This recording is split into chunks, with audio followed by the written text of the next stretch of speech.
Russian fires could emit radioactive smoke, as if things in Russia were not looking sufficiently like the apocalypse already, with 100-degree temperatures and noxious, poisonous fumes rolling in from burning peat bogs and forests. There is growing alarm here that fires in regions coated with fallout from the Chernobyl nuclear disaster 24 years ago could now be emitting plumes of radioactive smoke, and that is a very troubling sign. Several fires have been documented in the contaminated areas of western Russia, including 3 heavily contaminated sites, the environmental group Greenpeace Russia said in a statement. Fires on these territories will, without a doubt, lead to an increase in radiation, said the head of the energy program at Greenpeace Russia. The smoke will spread, and the radioactive traces will spread. The amount depends upon the force of the wind. Officials from Russia's Federal Forest Protection Service confirmed that fires are burning at contaminated sites on Tuesday and expressed fears that lax oversight. As a result of recent government changes in the Forestry Service could increase the chances that radioactive smoke would drift into populated areas. It is unclear what kinds of health risks the radiation could pose, or to what extent radioactive particles have spread in the weeks that wildfires have been raging throughout Russia, consuming whole villages and blanketing huge areas of territory with thick smoke. The danger comes from radioactive residue still coating large areas of Ukraine, Belarus, and Russia, the result of the explosion of the infamous reactor number 4 at the Chernobyl nuclear power plant on April 26, 1986, in what was then the Soviet Republic of Ukraine. The Chernobyl catastrophe occurred, and these areas were littered with radioactive fallout. This contaminated the trees and the grass. Now, when there is a fire, and when all this burns, all of this radioactivity together with smoke comes out and spreads to other territories, including populated areas where people breathe it in as smog. Russia's emergency minister warned last week that the fires could trigger the release of radioactive particles as they consumed contaminated trees, grasses, and underbrush. But with the government coming under criticism for its handling of the fires, which have left over 50 dead and caused tens and tens of millions of dollars in damage, little official information has been made available about the radioactive threat. Russia has a history of whitewashing potentially embarrassing national disasters, a lingering legacy of the Soviet era.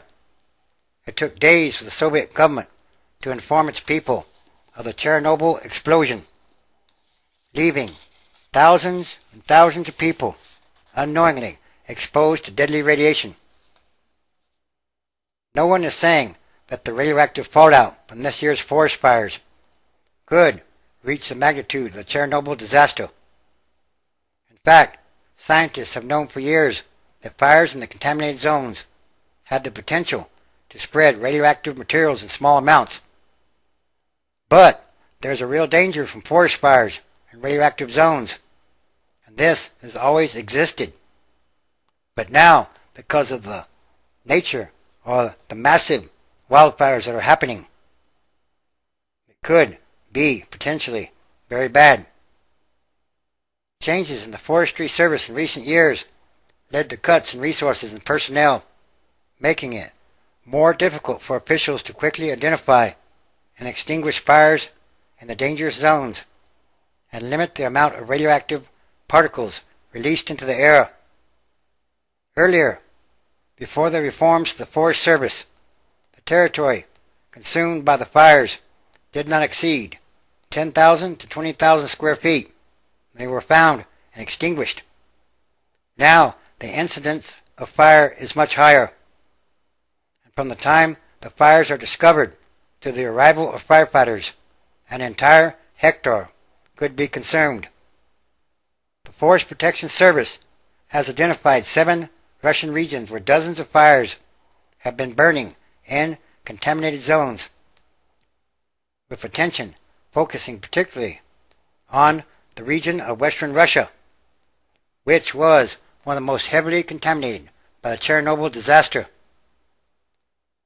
A spokeswoman for the Emergency Situations Ministry said that the region, home to 1 million people, was one of the least affected by this year's fires, and that so far firefighters had mostly kept the area under control.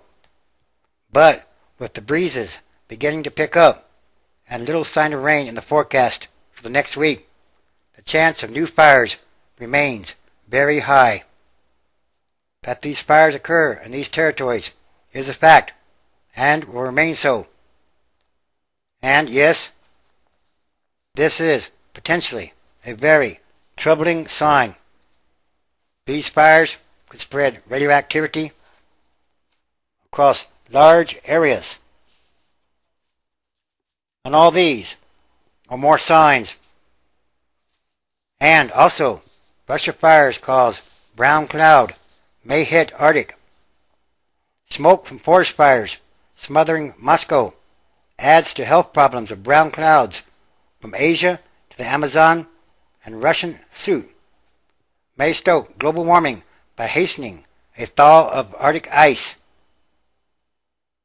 The clouds, a haze of pollution from cars or coal-fired power plants, forest fires and wood, and other materials burned for cooking and heating, are near permanent and blamed for causing chronic respiratory and heart diseases.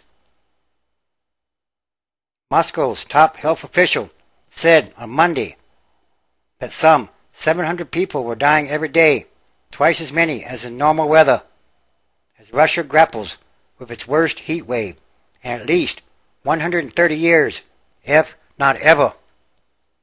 And all these are more signs, again, of climate change or global warming, whatever have you call it. And these disasters or extreme weather events are increasing in frequency. Revelation chapter 8, verse 10. And the third angel sounded, and there fell a great star from heaven, burning as it were a lamp, and it fell upon the third part of the rivers, and upon the fountains of waters.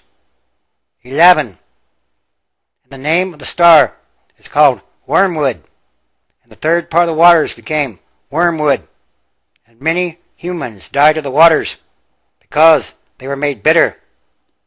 12.